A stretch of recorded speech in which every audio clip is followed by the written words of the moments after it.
Welcome to the Outsourcing Blueprint, where scaling your business gets smarter, not harder. Hosted by Scott Smith, an outsourcing expert with over 20 years of global experience. From India to Alaska to South Africa, Scott's passion for people drives his mission to help you build powerhouse teams created for success.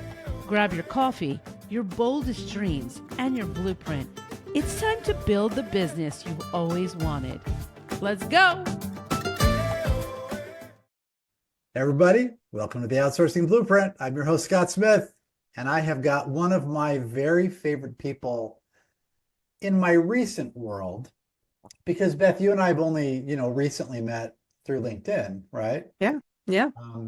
Beth Anne Campbell. Either or. Just don't call me Liz.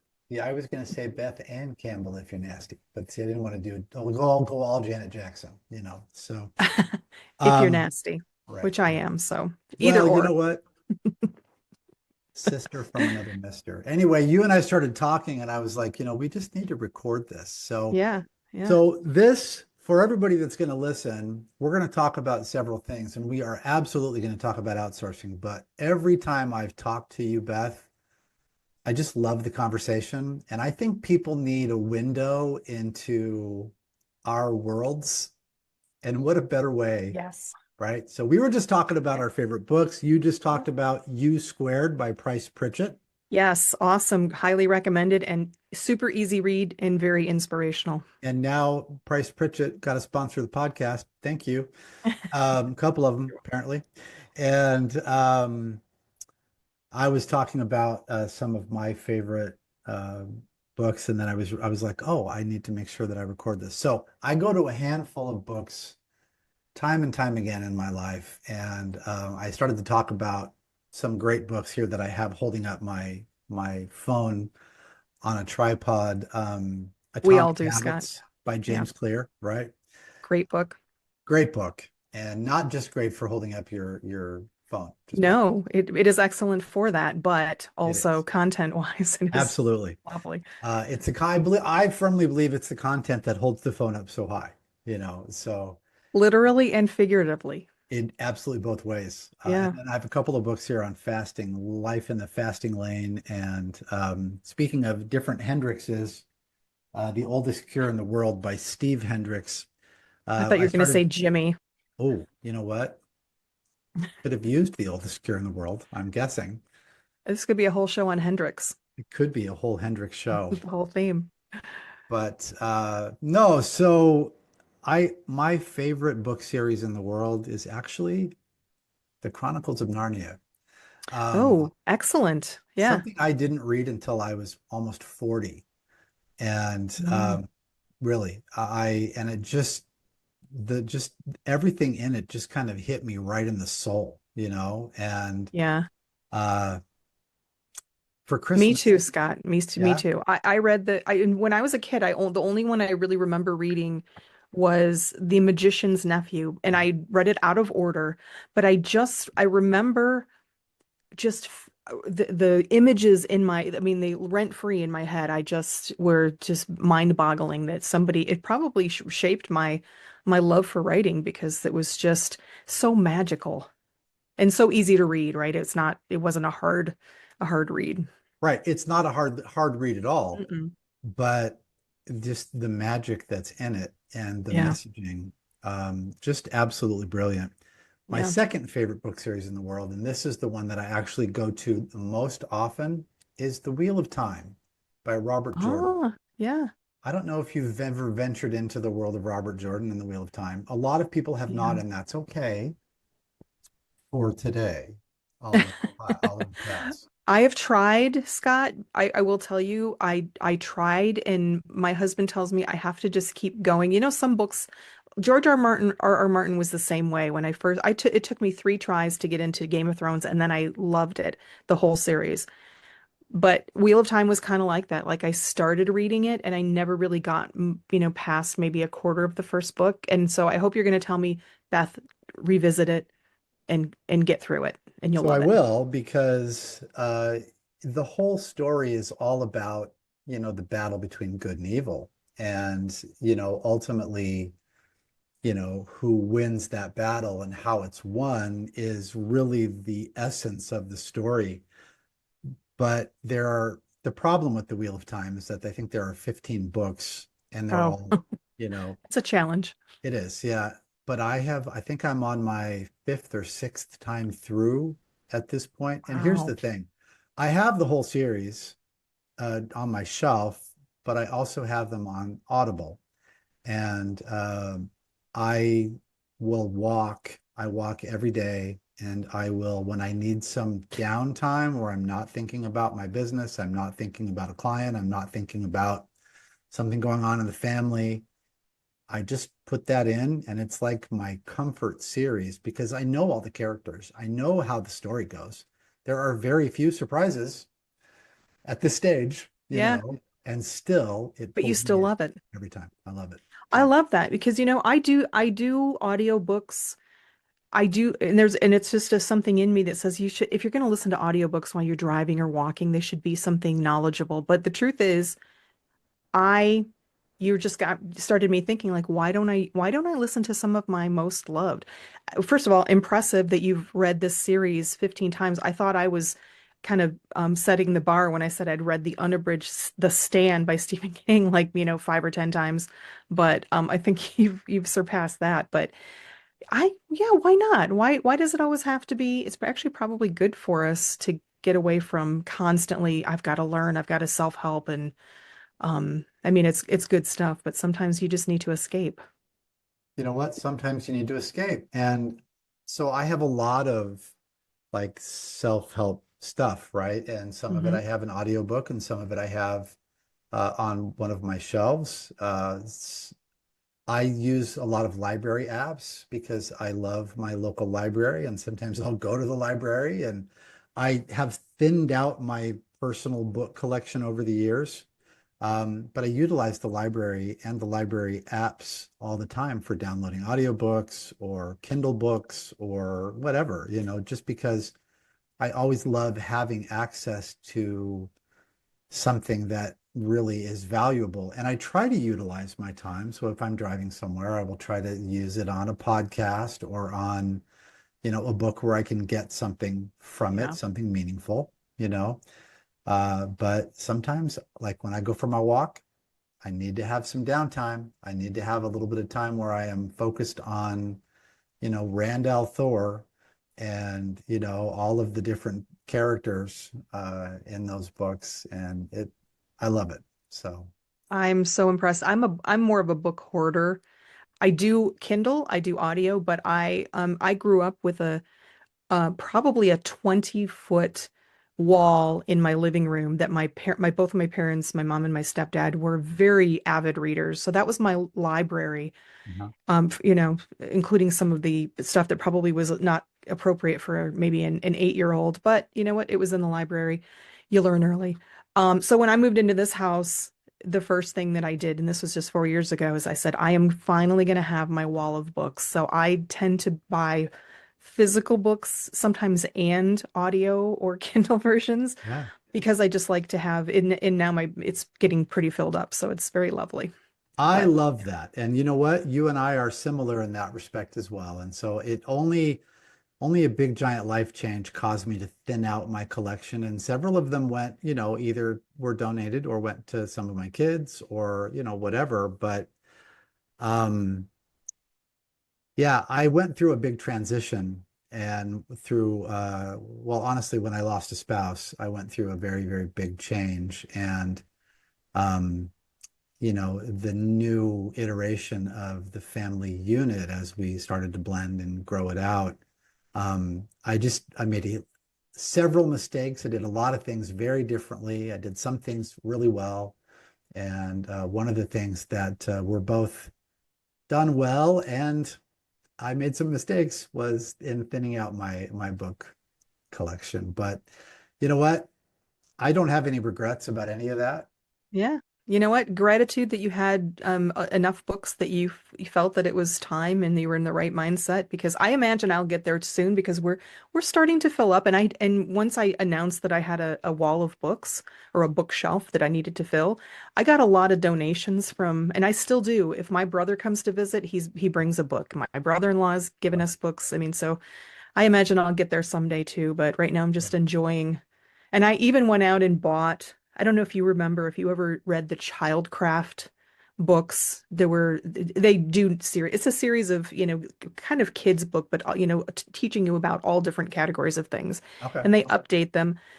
My mother had the Egyptian Book of the Dead, and which always scared me. And I've never read it, but I got a lot of the books that I remember being on my shelf Right. because now the one thing I can't get is my mom had the big boom speakers in each corner, and then she had the stereo set that folded out in the middle from like the 70s. But you know what? Dreams, You gotta goals, love that, hashtag goals. right? Right. Absolutely. Big time.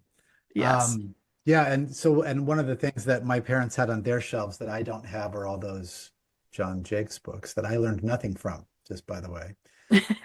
I'm not familiar. Who? Oh, well, that's good. So I don't need to Okay. corrupt your mind any further. But no, interesting writing, interesting stuff, but a little bit adult themed from time to time. So Yeah, we had those too. Yeah, some yeah, that were like, learned a lot. but yeah. Hey, you know what? So I want to talk about you. One of the things, so I invited you to come and be on the show with me. One, because I love the things that I see you doing. I've loved Oh, making the connection with you.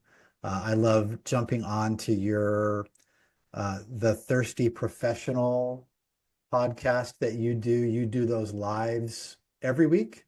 every week on Fridays, and guess what? You're going to be one of my guests coming up in March, I That's right. believe, That's right? right. March or April. I'll have to check. But yeah, so yeah. Thirsty Professional, a live podcast series, just getting a little bit raw about careers, purpose, and fulfillment. So Yeah. And I love that because that's thanks. stuff that we all need focus on, right? Everybody needs, and you do it out there. I know you do it on LinkedIn. Do you push it out to other platforms live as Yeah, well? it's on LinkedIn and YouTube. Yeah. LinkedIn and YouTube. Yeah. Yeah, yeah, you know what? When I go live, I use Riverside, and that also pushes out to my LinkedIn and YouTube. I Yeah. think you do Restream, right? I do restream, yeah. Yep. Yeah. Because I How is can get that? two for free. Oh, I like it a lot. Yeah, I liked the interface with StreamYard a lot when I yeah. was dabbling, but StreamYard for free only lets you stream one place and Restream lets you do two. And I really wanted everything that I do goes to YouTube, so just for longevity. So I like it a lot so far. Yeah, it's good. Absolutely. So, well, I have several things related to that, and maybe not that as much actually, now that I say that, but maybe where we started. So I have this lovely book in my hands that was gifted Ooh, to me by a very dear friend. Oh, it was you. it was me. Yes. You gifted me Look, this we're lovely twins. book We're twins in so many ways. so Look, many ways, right? I that's need to get right. you an Akata Polo. That way you can fit right in. There you go. Um, you wrote this a couple of years ago, right? Hmm. Where the hell is my bacon? Yeah. How an innocent pork product conquered employee engagement and change management at a large Midwestern corporation. Yes. So Yes, sir. for those That of is a you subtitle. who haven't, it is, right? For those of you who haven't read Where the Hell is My Bacon, um, it's a fascinating read on so many levels. I found Well, it engaging. No, I really enjoyed it. It was distracting and fun and humorous and at times hilarious, at times way too real. yeah. Talk a little bit about where this came from, and I have a couple of concepts in here that I want to hit on, but because this centers right around the outsourcing blueprint, the things Yeah. that I talk about, and the very work that I do every single day of my life, Beth. What a coincidence, I know, right? right? Yeah. So where the hell is my bacon came about. I have 23 years in the past. I recently got out of corporate, got out of the shackles, but I had 23 years in corporate and consulting. 17 of those for a large utility company somewhere in the northeast quadrant of the United States, let us just say. A utility company And not to be named. what's that? A utility company not to be named. At least Not to be named, right? Exactly. Somewhere in the United States. And we were, as you alluded to, we were going through a very difficult outsourcing. And I will just caveat this right up front.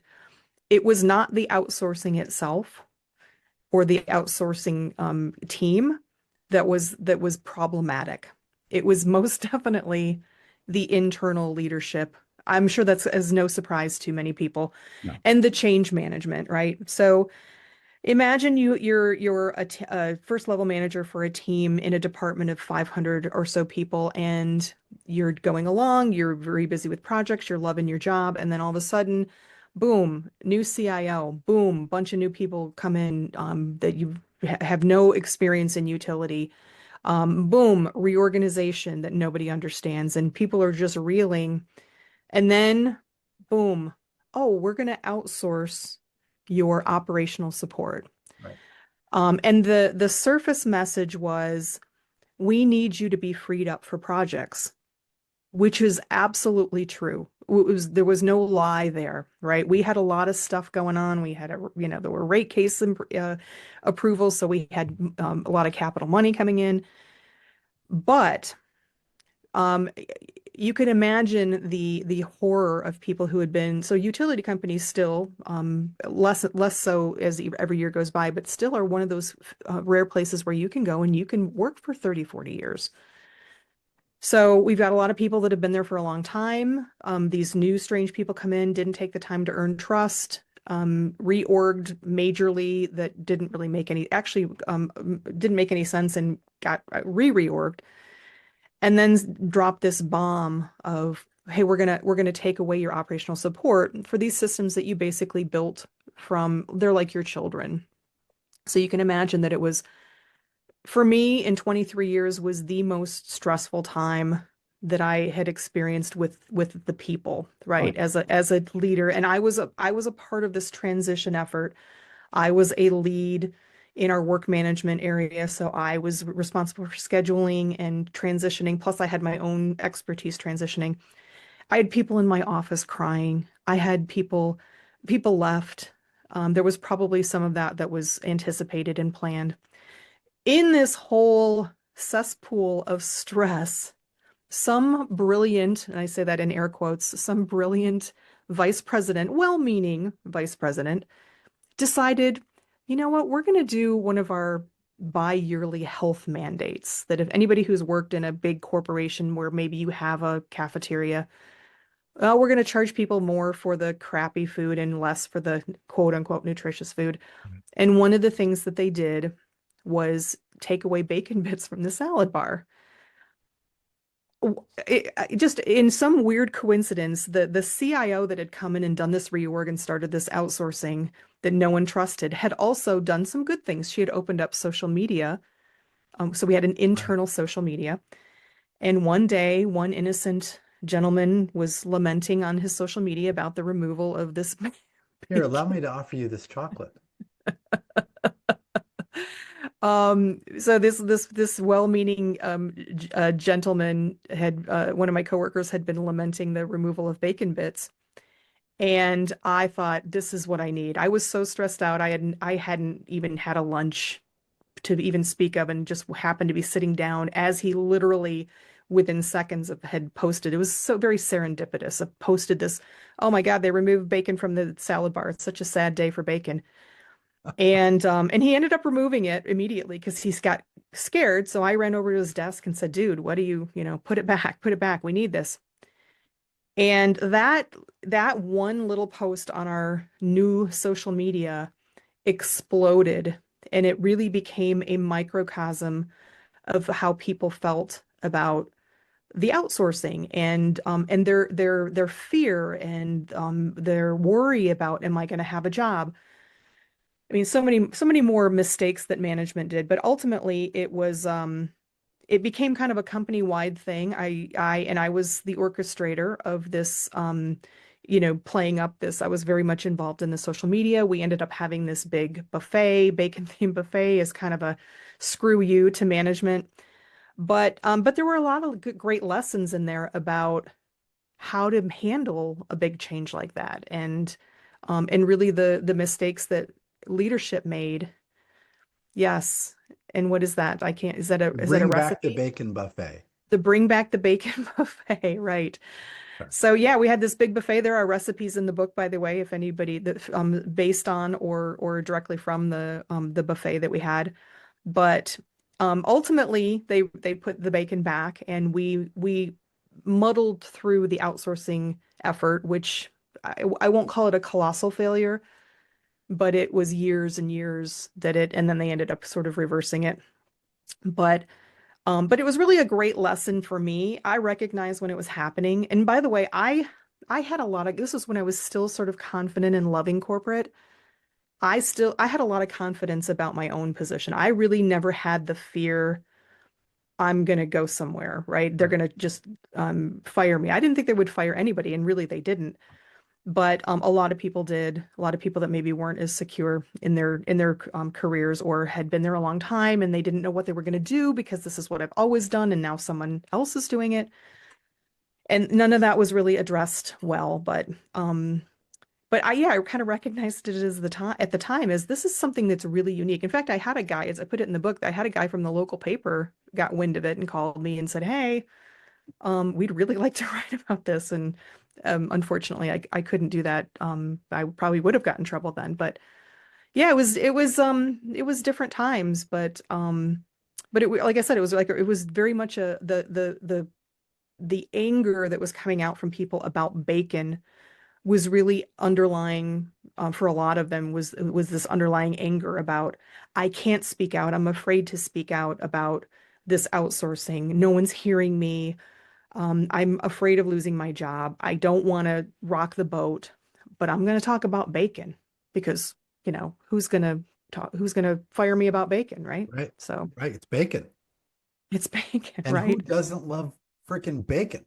Right? Vegetarians, baby. I, But I'll tell you, Scott, I have a group on Facebook based on this book. It's called Where the Hell's My Bacon? And I have one Jewish person who doesn't eat pork and one vegetarian that I know of who are members of this group. So this is the power of bacon beyond just as a tasty fried product. bacon has power. And, as you and It I talked about does. last time we talked, my favorite bacon recipe was the last one in the book. Just plain old bacon? Just bacon. Yeah. I wish I would have known about, I think I told you in our last conversation about Szechuan bacon. Yes. Which I unfortunately was not aware of and did not make an appearance at the buffet, but a friend of mine sent me a recipe for a Szechuan BLT, and I modified the recipe a little bit.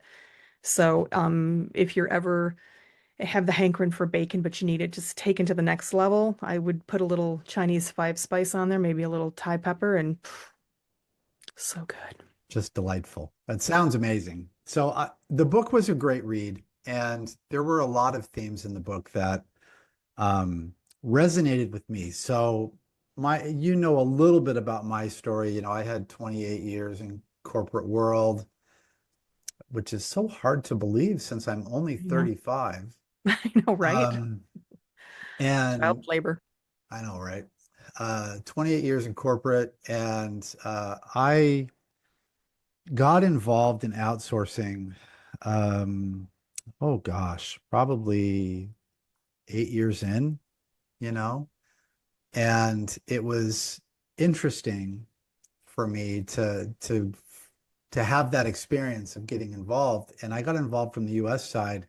We were sending work to Indian partners, uh, and trying to get them ramped up to take more work. And the long and short of that is, but my role was to oversee the people that were checking the work that was being done by the offshore team. And, that's what we did. It's what I did for the first couple of years that I was involved, initially getting it to them and then checking it. And then that turned into an opportunity for me to move to India and to live and work there for 3 years, overseeing our operations. And I mean, I'll be honest, and I talk about this openly, because I was there, because we ran our operations the way we did, we were able to take, less than 30% of our work volume and ramp it up to more than 70% of our work volume.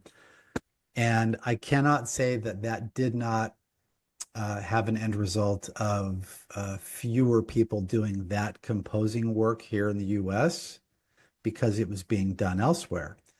But it was part of a larger shift, not just to outsourcing, but we had gone from little teeny teams all over the world to hubs where work was being done in larger hubs. And the hub work ended up being moved to offshore locations to two different primary partners. And that's the work that I then went to manage. And that created great opportunities for me in my career, not the opportunities that I expected them to materialize into. That didn't happen, in part because my company was purchased by our largest competitor. Ooh, Yeah, that was a whole big fun thing, right? And I have a lot of always. relationships and great people that I that came out of that. But for those of us that are still from that original company, there's still a level of bitterness that is very real, Oh yeah. because we were very proud of who we were as a company. And it's so funny to me that it's still so personal, you know? Oh, 100%. Yeah, I actually left the company a few years after this happened, and I worked for a consulting firm for 5 years, and then opportunity, and this was after I published a book about them. They still brought me back, and I was there for another year, but then they just did another reorg, and it just got ugly. So I went back to the consulting firm. But even after 5 years, and I came back, and things had changed a little bit. The model had changed. The model's always evolving. There was still a lot of resentment. Again, not around the people and not even really around the fact that because it was an absolute truth, we needed help, right? Yeah. It wasn't what was done, it was how it was done. And it was that, and for that, and I hope the book makes that clear that I came down pretty hard on our leadership. It was not, there were cultural differences that we had to get used to, and there were, of course, new people, and they had different methodologies, and so that was all stuff we had to go through. But it was really the lack of trust that we had in leadership, and the how. And I still, again, like you, I retain right trust. Yes. I still retain great relationships with some of the offshore folks, who some of them are now in the US. Yeah. But there was still a lot of bitterness even after, and by this time it had been 7 years since the original, when I went back. And so yeah, it stings. You hit some important points there that I really want to take a minute and highlight. And then I want to get to that trust section, because to me, that was the best with everything else that was so great, Beth. That's the best part of the book for me, right? Thank you. Absolutely. So you talk a lot about how it was done. It wasn't so much one that it was done, although it kind of starts with, well, what do you mean? You Yeah, know, to all of the different changes. I mean, reorgs are not new, right? And they were happening long before we were sending work anywhere else in the world. right. And people have always handled that poorly. Have you seen The Secret of My Success back from the 80s, Michael J. Fox? Many years ago, many years Right. ago. Yeah. I just rewatched it just because I was up late working one night, so I just put it on and let it play in the background. And there's a scene in there, when the Michael J. Fox character is being walked around the building and shown, the suits, right? We don't consort with the suits, right? Oh yeah. And Melrose, who's like his mailroom buddy, says something that I think is really funny. And he said, I'm going to paraphrase because I'm going to get it wrong. Uh, Something happens to a man when he puts a necktie on. It like cuts off the circulation to his brain, you know?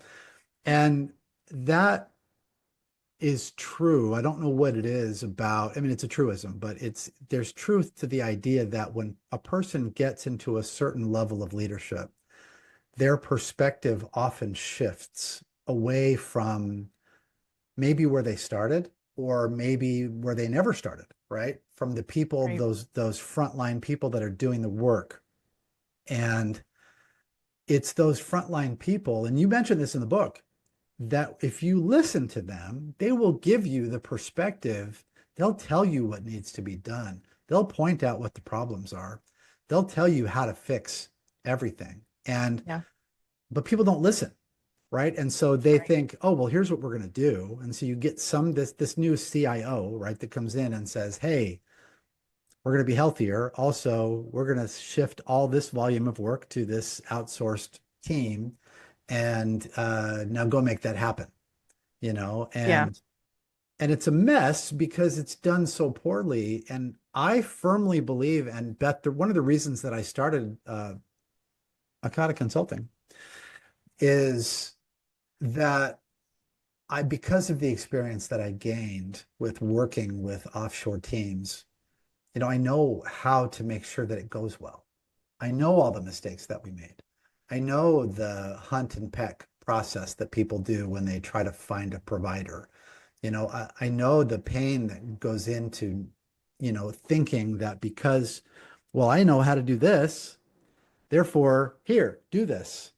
It just doesn't work that way. Everything has got to be crisp and crystal clear and clean and well defined and reinforced and reinforced and reinforced and reinforced and corrected and reinforced. And until they get it, and it takes time. And you refer to Yes. this in the book too. It's not just going to be a matter of here, it's a holiday break. We're going to take over this process while we're out. And we're going to come back, and all of a sudden, you're going to be doing all these things that we've been doing for years, these processes and systems that are our children, right? Yeah. And that's how people approach it. And it fails almost every single time, and always for the very same reasons. It's done wrong.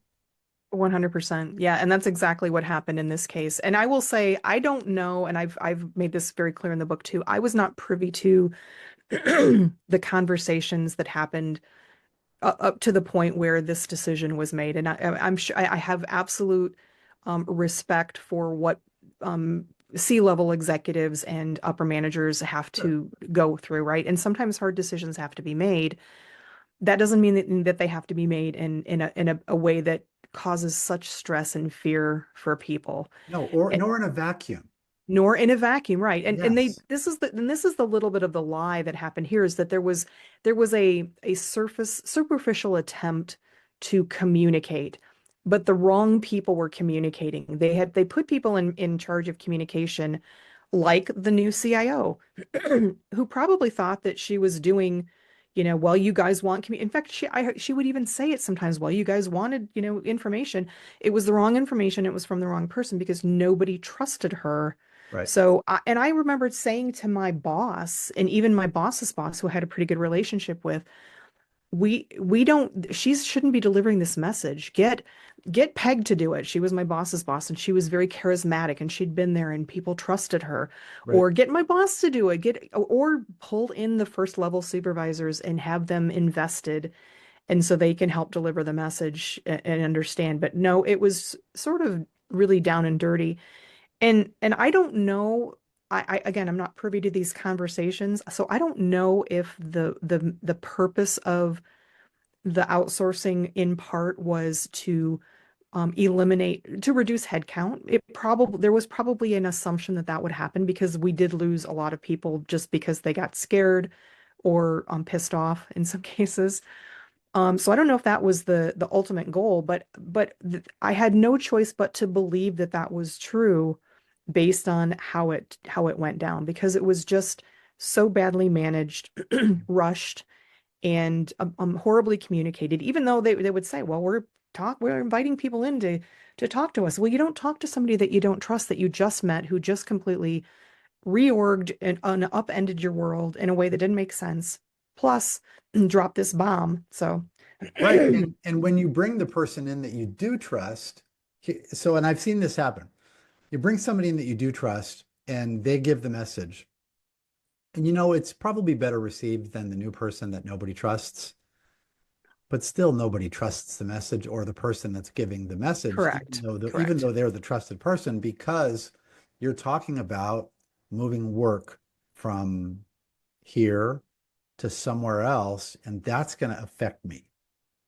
That's going to Right. affect me. And whatever you say, sure, you may not be threatening my job today, right? But Right.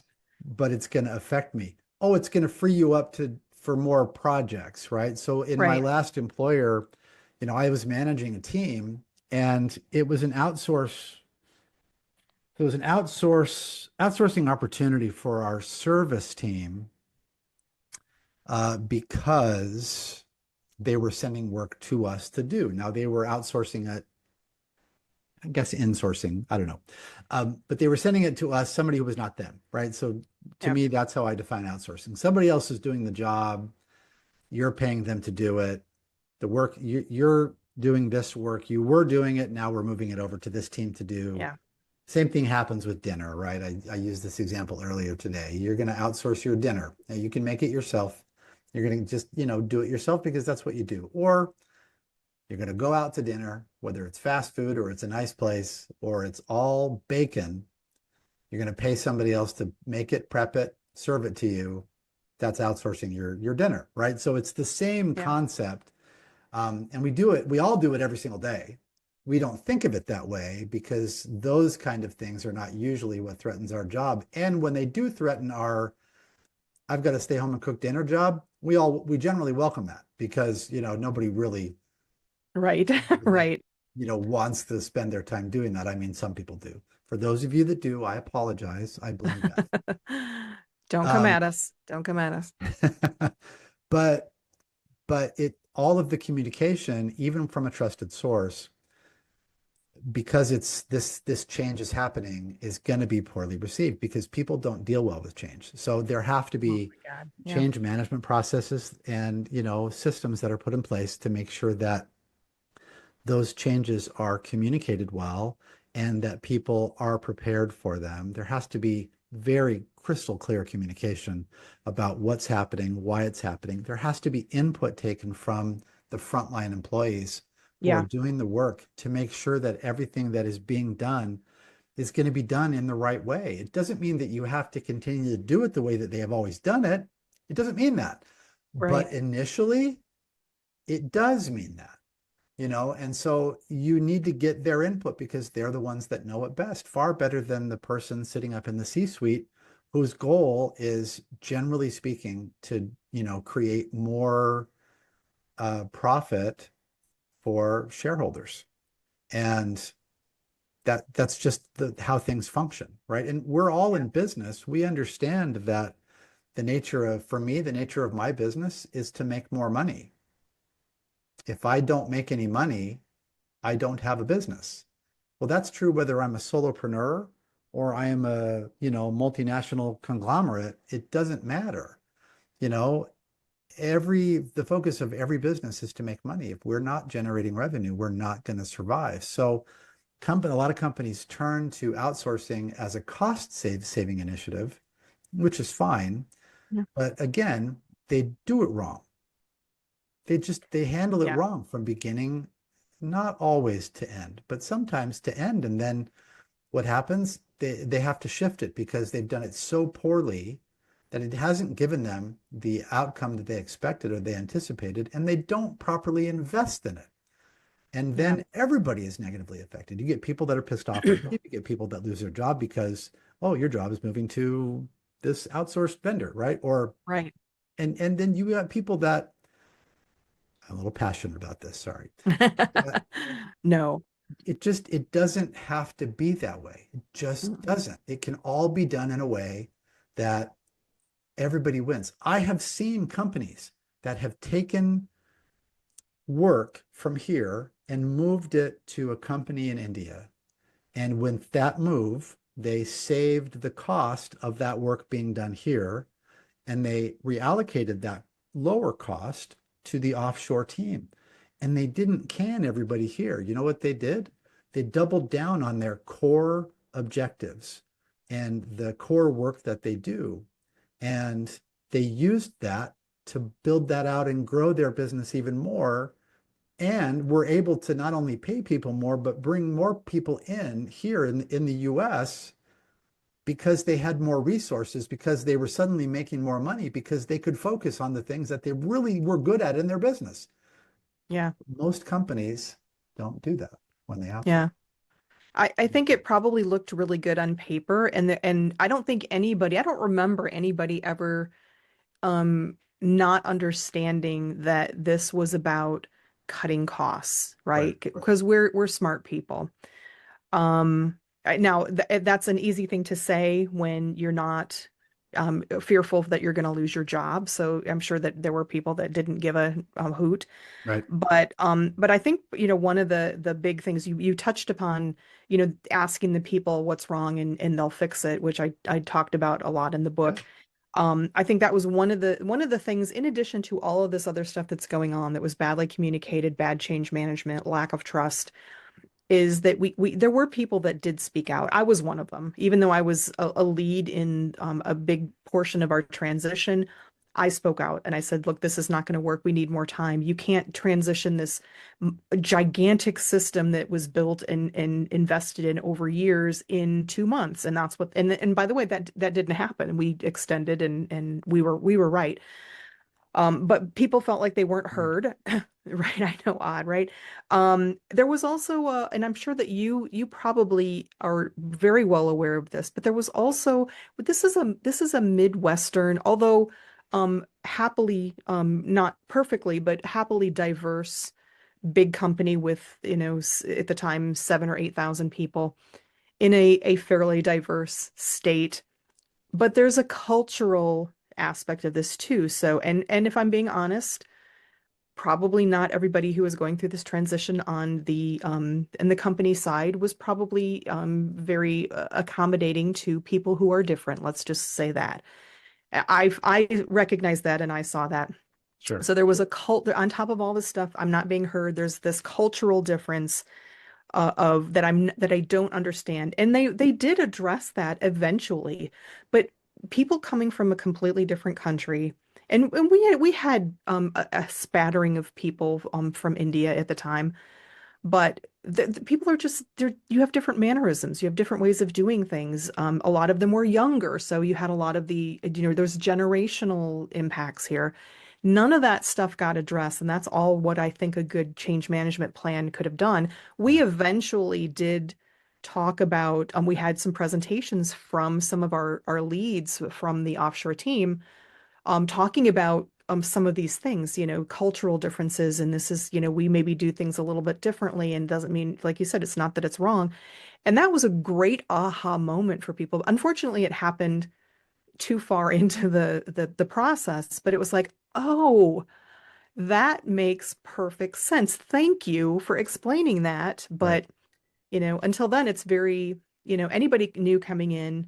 But then now you factor in all these other things, cultural differences, and they don't look like us, and they don't act like us, and they're younger than us or whatever.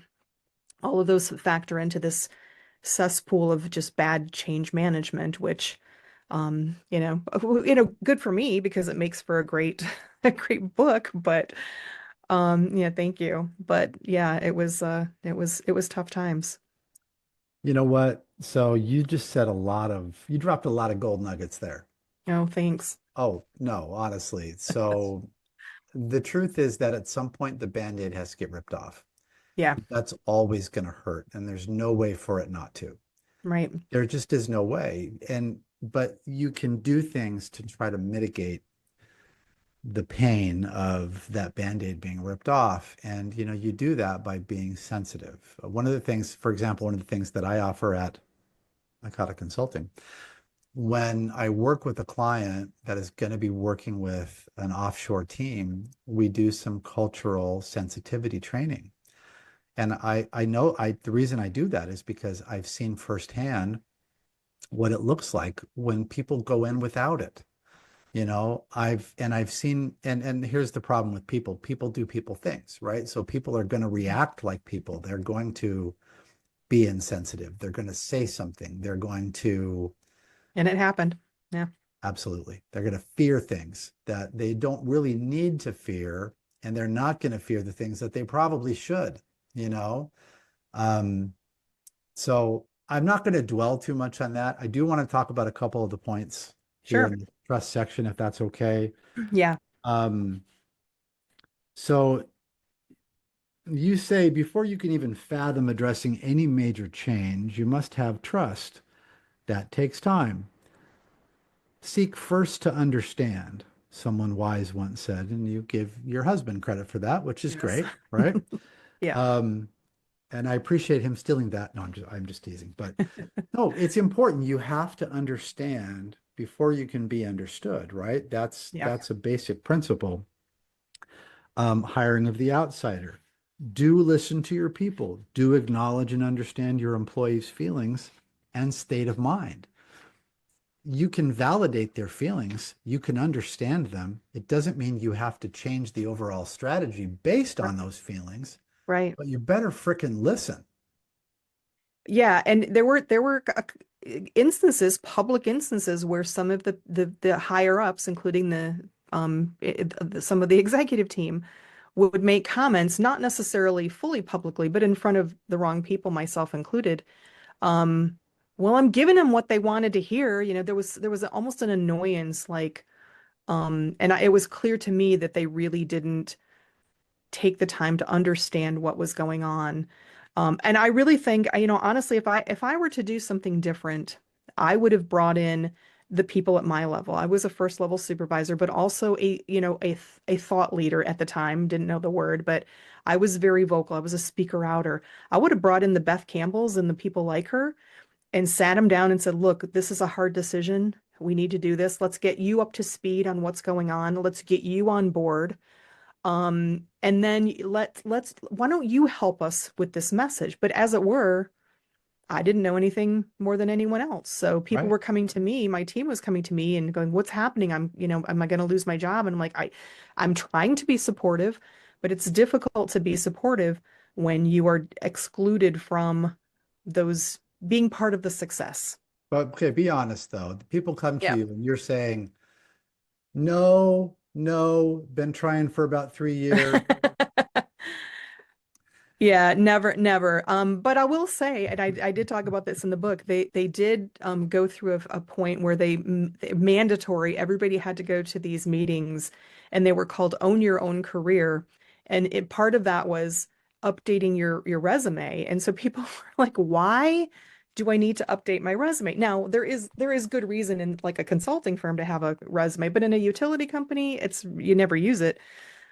So yeah, again, just another one of those things where if you had Okay. asked Beth Campbell, I might have said, yeah, let's not do the resume thing. If we want to talk about transition and change and how to have more confidence because I'm going to go into something completely new after 30 years, great. But let's not have a mandatory class where we talk to people about things that they would need to do if they were job searching. That is just bad decision making right Bad there. decision making, terrible timing, even if it's well intended, Yeah. it is unhelpful, you know? Yeah. And it certainly does not increase the trust No. that we are looking for, right? We're trying to build that. The ironic thing about trust is, and this is just part of what people have to do when they're good leaders is we cannot expect those who we are serving are the people that are working for us, quote down the food chain. We cannot expect them to trust us right away. It takes a lot of time to build that trust. The ironic thing is we actually do need to present a level of trust of them, especially if I'm coming in new. They know what they're doing. They've built these systems. We trust these people with millions and sometimes billions of dollars of systems and processes. We ask them to call in from the airport when we have a problem, and yet we come in and we don't have trust. So it's a little bit of a dichotomy that as a good leader, you have to understand that you are not going to be trusted, Right. but you have to extend a certain amount of trust. And clearly that didn't happen here either. You know what? And it really rarely does. And Mm-mm. people get in their own way, and especially in the leadership roles, they get in their own way. Yeah. And I don't fault people for that really, because that leadership role is hard and it's often so big Yeah. picture, but you have to stick to the basics. You can't let yourself get away from the basics. Yes, your job as a leader is hard, but you have to be honest. You have to communicate clearly. You have to admit, this is another point you make, you don't know everything. Listen Right. to your employees, and take the time. Don't do it all at once. Take the time to make sure that everything happens the best way that it can. And if you do those things, and if you're sensitive, and if you're self-aware, you're going to be able to eliminate so many of the problems that go along with outsourcing. But at the end of the day, one of the end results is going to be that people are going to change career paths. They may lose Yeah. their job outright. It's possible. Um, or they may choose on their own to go a different direction. They may become disillusioned by the poor management and leadership. And not of everybody. It only takes one. It only takes Yeah. one bad leader Yeah. coming in and going, you know what? I'm going to take over, and this is what we're. And you could have somebody that you have worked for 20 years that you love, that loves you, and you're like, what are you doing? Right? It Yeah. doesn't. Oh, that happened to me. Yeah, it doesn't have to be that person. Yeah. Yeah, I had a peer that I worked with for 5+ years, worked well with, and then my boss left a company, and this peer was put into that position, completely not ready. Nice guy, nothing wrong with him, just was not prepared and did not have the same level of confidence in it, and it completely it was a completely different relationship, and that was the point where I said, "Yep, I'm on my way out."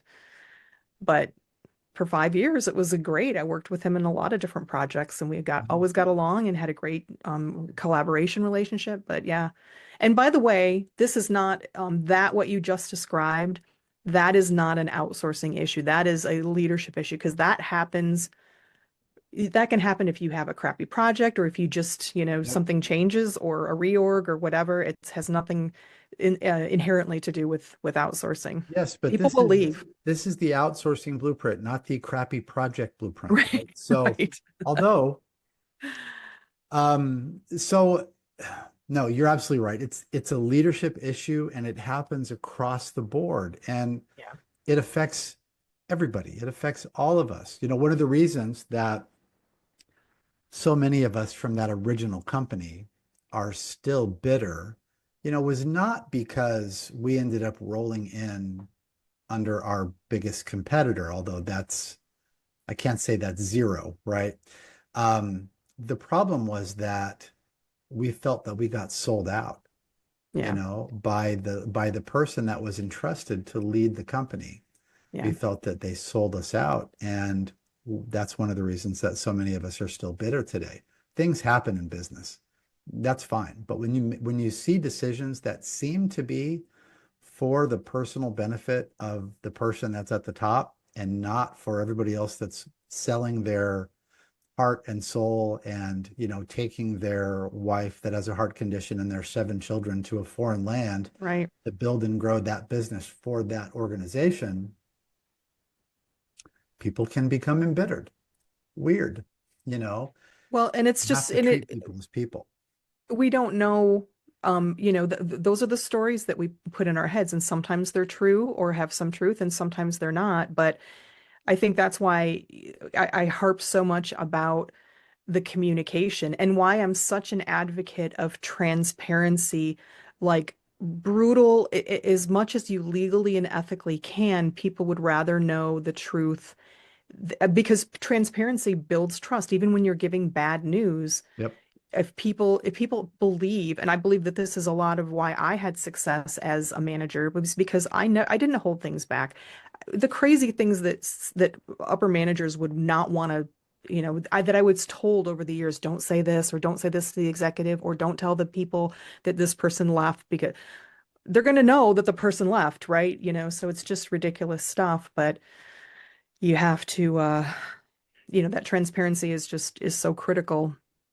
And it does really help to build that trust. But it's all boils down to communication. It's so key in what you communicate and how you communicate. And if you don't do it right, that's your it's gonna you're gonna have a revolt, and people are gonna do a bacon buffet, and broadcast, and the news is gonna call you and say, look, we want to do a news story on your revolt, and then there you have it. Yeah. No, you know what? So, all right. So great book, great information, Thank you. wonderful Appreciate it. story. I'm sorry for all of that pain. I'm glad that it turned into a creative project for you. And nice turn, by the way, to take something that was challenging and turn it into something productive and that people will benefit. The book is Where the Hell is My Bacon by my dear friend Beth Anne Campbell.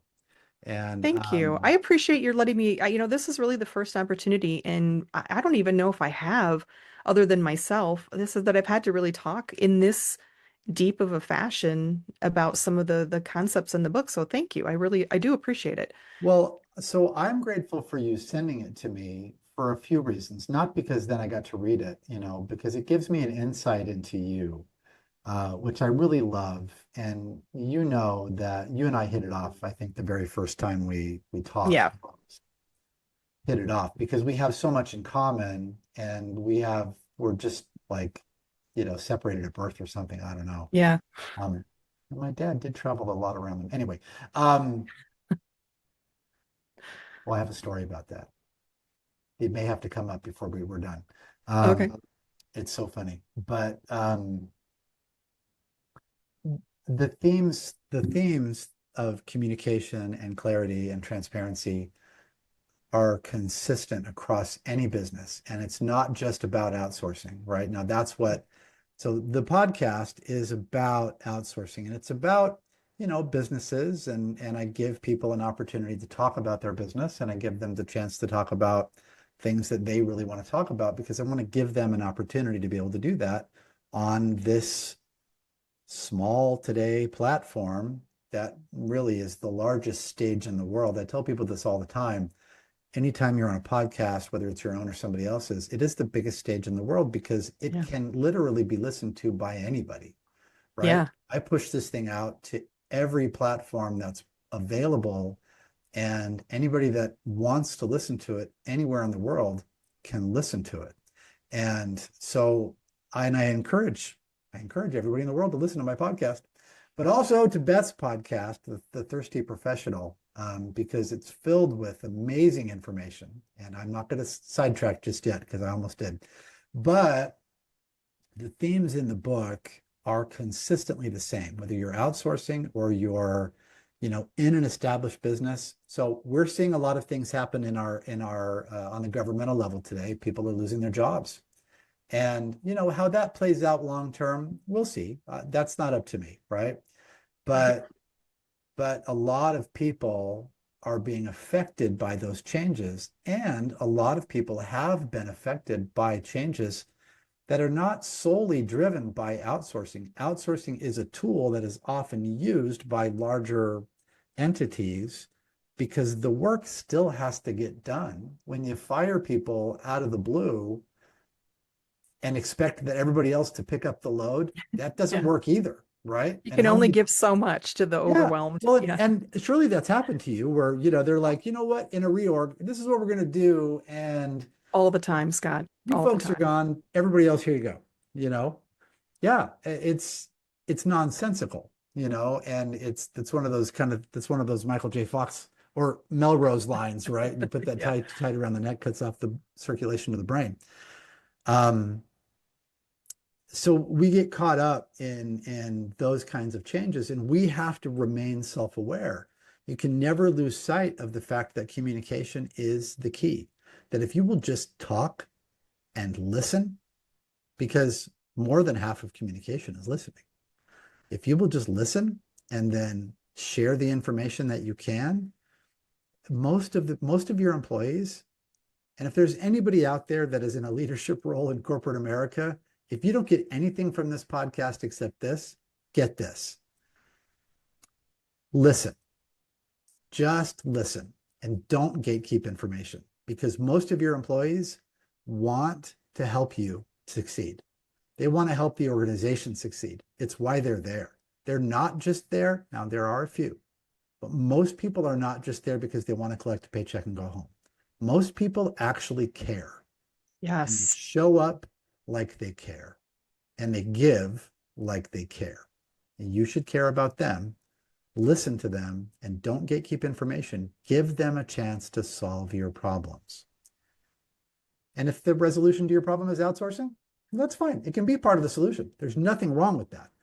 But it doesn't always have to be, or if you're going to do it, at least you can do it right because you've listened.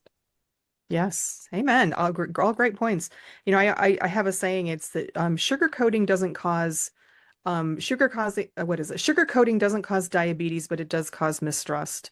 And that's, with transparency, exactly what Yeah. you said, that people so appreciate it. And it does build trust when you tell people what you can, or you say, I don't know. I will try to find out for you, or I just don't know right now. I can't answer that. It's so much more appreciated than when you just try to, which was a lot of what I've seen, which is trying to sugarcoat it, filter it, make it seem like it's something that it's not. So, You know what? I have a personal problem with that. It's a personal failing. And I'll give an example. I was talking to my wife the other day. Uh, and you'd think after a collective 34 years of marriage, I wouldn't still make rookie mistakes. And yet here I am, right? and yet, She had had some frustration with something. And so I asked her, what do you need from me? What do you need me? No, I asked her, what do you need me to say to you? And that was not the right question. It was a well-intended question, but it was yeah, not the right question. It wasn't what she needed me to say to her. What she needed me to say was what I really thought. She needed my actual unfiltered, non-sugar-coated thoughts. That's what she needed. And so that's what I gave her. But I didn't realize that until the response was, you just want to tell me what you think I want to hear? No, ma'am, that's not at all what I meant. I apologize, ma'am. I apologize unreservedly. I was very wrong. And and that was not her fault. That was completely my fault because I came at it with I don't know that I need to wait. I was trying to be sensitive, right? I don't know yeah, that I need to wade in and solve her problems. I can't solve her problems, but I no. can listen and I can tell her what I think from a point of truth. I It's not think you hard. just add a few little words that if you had taken off, because as a woman, I think would have been a different story if you had just said, what do you need from me? And then she has the opportunity to say, I want you to tell me, but not what do you need to say to me sounds like you're just going to regurgitate what you think I want to hear, right? And that's an interpretation, right? That's an inference, maybe on her part, but I might No, react the it same was way to the my right husband. interpretation. She was right. I Yeah, was trying to give her what I thought she needed me to hear from me, and that wasn't what she needed. What she needed was me to ask her, what do you need from me? yeah, How can I best support you in this particular situation? So whether you're in a marriage or you're at work, that question still applies. What do you need from me? What can I bring to support you? Because people need that. And especially when you're talking about, reorganizations and you're talking about, outsourcing and projects from hell, right? And, mm-hmm. job changes and things that are going to affect real people in real time in real lives.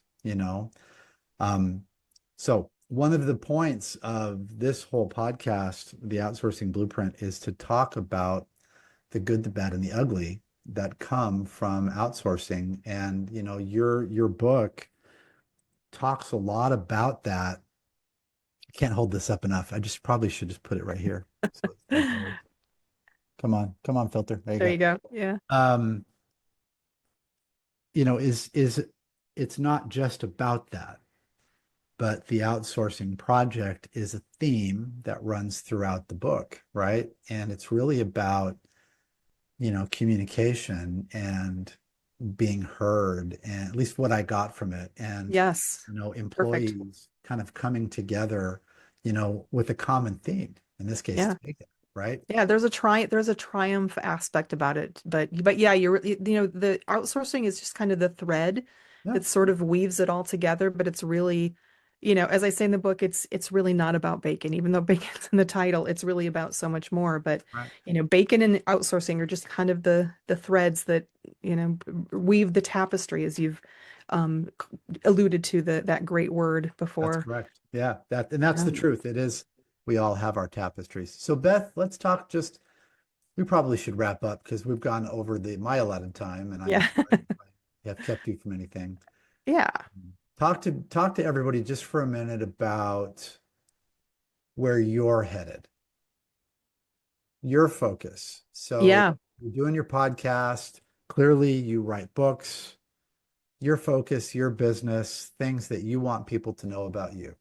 Yeah, thank you. I appreciate that. So yeah, I'm no longer in corporate, and I've spent the last year and a half kind of figuring out what I want to do.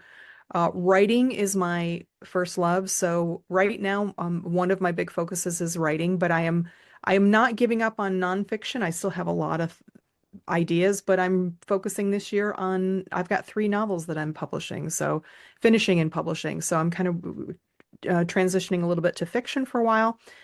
I also have my live series, which you're going to be a guest on, which I can't wait. And it's really just getting nitty-gritty, no BS real about careers, passion, fulfillment, and purpose. And so I'm loving that. That's really, is that my business? I don't know. I just love it. I love doing it. I love talking with people. But honestly, I will be truthful, Scott. Since we first talked and then you invited me here, I really got excited. This is the first podcast that I've been a guest on where I've talked about the corporate life aspect of my, which is a big part of my life. And I got very excited about it, more than I thought. I think I've just gotten to a better place about the hell that I lived in and worked in before.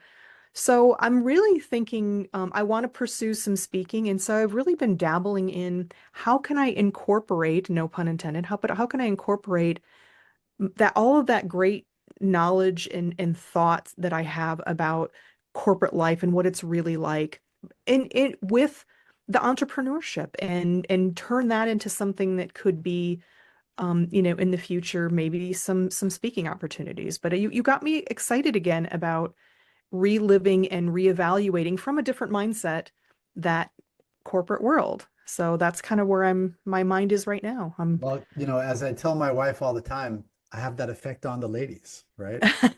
But Oh, she is an angel. you know She is what? a She's an absolute freaking angel. I am blessed. I am so blessed. Robin Lee, if you're listening, you know how I much. concur. Yes, I concur. I don't even know you, but I'm saying you are. Oh yeah, no, to put up with me and my nonsense, she's just an absolute gift. She really is a gift. Anyway, don't Mm. start me on that, Beth, because I will, there's a whole thing, You're but gonna start crying, aren't you? Yeah. it's possible. I am that guy. So, but do you self-publish, or do you have a publisher that you work with, or I have self-published I have 2 books, both my books, as well as I helped my uncle write a book called The Broken Spoke. It's about his childhood abuse, addiction, and recovery, and triumph. And did some editing on that. So I've self-published. I think this year I'm gonna try to find a publisher. I'll self-publish first, okay. but I think I might do that because I don't mind it. I think I did a decent job at self-publishing, but I really like to focus on the creativity part and not do the harder work. And if it means I get a little bit less per book, then I guess I can deal with that because it's my dream. It's my makes my heart sing. So Well, and you got to live for your dreams and make that heart sing. 100%. So, and for your speaking goals, Yeah. do you have a plan around how you want to build that out yet, or are you Well, I kind of do. I formulating? Yeah, I do a lot of course, I have a podcast. I've had podcasts, guests. So I do a lot of informal speaking. Sure. So right now I'm just trying to home in on what my message is, right? And I think this is where I was telling you earlier about my adventures in with AI, right? Taking all of these things that I love to do, writing and podcasting and corporate world and creativity and all these things, and trying to figure out how do I mesh that. So that's really what I'm trying to do, is trying to figure out what do I really want my message to be? Because I could talk about a lot of stuff, and I think the first part of that is probably getting into some virtual summits and then kind of going from there. Okay. Well, so I am going to introduce you to people that I hope you don't already know. It's possible that you do. LinkedIn's weird, but Yeah. I'm going to introduce you to a couple of people if that's okay. One Yeah. is a speaker, executive coach and speaker coach who has a program that focuses on getting people ready to get their signature talk and message outlined. There's a whole program around it. I'm going to introduce you to her. Thank And you. absolutely. And then I have another friend that I met actually through mutual people that I met through the other person, who is in the publishing world, and she helps authors get their message out there. And Awesome. in fact, I just reposted something of hers. Her name is Christine Skiff. I don't know if you know Christine, but um, I reposted something that she put out the other day, uh, that she just was like blown away because she happened to be looking something up, and three of the books that that her company had published were available at Walmart.com. And she was like, what? She had no idea, Yeah, that that's they like were gold. there and available. Yeah. Yeah. And so she was just so thrilled, that all of the work that she had put in. So I will introduce you to Christine if you don't know Thank her you. already. Absolutely. Much appreciated. You bet. And I will tell you, and all the other 37,000 of you that are listening to this right now, because I know you've stayed with us this whole time. Um, I only work with people, and I only refer people to work with people that I trust and that I am 100% sure are going to give you the best value for the work that you need them to do. And that's my whole business model is built around that. So I do that. I'm very in your face, overly personal. You may have noticed that about me. No. I'm not shy. I am an introvert, but I'm not shy, ironically. And part of my model is when I have a larger client that is going to work with an offshore team, uh, we go. We get on a plane, we go meet the offshore team, because the number one thing that you can do when you're investing in an offshore team is to actually freaking invest in them. So I help people make those connections, and we do that in person. I will not fly you to Texas and Florida where these other people live. Oh, okay. Sorry, I know. But who knows, right? I appreciate it. And I will just say that am very discerning about who I bring on my Thirsty Professional. I only want people that are transparent and candid, and who have great energy and great personalities and a sense of humor. So, and that is why you will be guesting on my show. Do I need to In wear a hat? I've been playing with the backwards hat. It's a little Danny Del Vecchio, but You, I would love it. It's becoming a trend. So, for those of you listening, I normally for my podcast, I wear a.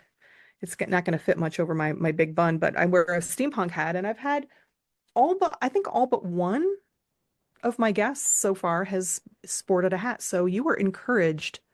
Always welcome. the Any thing is, I hat. look like a schmuck in a hat. You do Um, not look like a schmuck in a hat. Not true. That is a story that you're making up, Scott. Scott. I'm a transparent, honest person. You do not look like a so, schmuck in a so hat. Beth, I can put a ball cap on, and it's not terrible, right? I can never get it right on Zoom because always looks crooked. Yeah. Um, and Well, it's not, maybe it, you do. No, I'm kidding. I'm kidding. it's not terrible. I'm No, I kidding. do. No, you don't. Maybe I will Actually, I put liked it backwards better though, if I'm being honest. so Actually made you look like even cooler than you already are. I did this. I put that on backwards in a meeting yesterday just for fun, and the guy that was hosting it was like, "You like getting ready for a rap battle, or what are you doing?" And I was like, "Dude, you want a rap battle? I'll go right now. I will freestyle. It would be terrible, but I will do it. You know, He's but the new Eminem. honestly, right? I'm more of Yeah. the, well, S&S, Scott Smith. Yeah. Yeah. There you go. But anyway, Beth, okay, so I'm excited to come on your show. I will Yeah. be ready. I will do the things that you have sent over for me to be prepared for. Awesome. And thank you for the opportunity to do that. Thank you for being here as a premier guest, a landmark guest, Oh, so this is the longest conversation that I've ever recorded intentionally. And I say and it that could be because longer. If we let it, it would go longer. sure, we could just keep talking about who knows what, and we would enjoy it. Everybody else would, just tune out. But yeah, who cares? That's, whatever. So Well, it is my pleasure, truly, and I'm honored, and I enjoy it anytime, Scott, but formally or informally. I just love talking to you. I think you are I think, what have I called you? My inner voice twin. I've called you my brother from another mother, something. I mean, we just have a lot of similarities in our histories and in our personalities, and love it. it's true. So before we go, where can everybody find you and find information about you? Yeah, Beth Anne Campbell, Anne with an E on LinkedIn is probably one of the best ways. You'll recognize me by the steampunk hat in my picture. And then bethannecampbell.com is my website. Again, put an E on the Anne, so it's all one word, Beth Anne Campbell. And you can find all things there. Well, thank you, Beth. Thank you very much. I appreciate it. Thank you, Scott. Absolutely. Everybody, this has been another episode of the Outsourcing Blueprint. I'm your host, Scott Smith. We'll see you next time. Let's go. Thanks for tuning in to the Outsourcing Blueprint. I'm your host, Scott Smith. If today's episode brought you value, be sure to subscribe, leave a review, and share it with someone who's ready to take their business to the next level. Follow me on LinkedIn or on YouTube at Akata Consulting for more tips, insights, and updates. Or join our free school community, the Outsourcing Blueprint. Until next time, keep dreaming bold, building big, and outsourcing smarter. Let's go.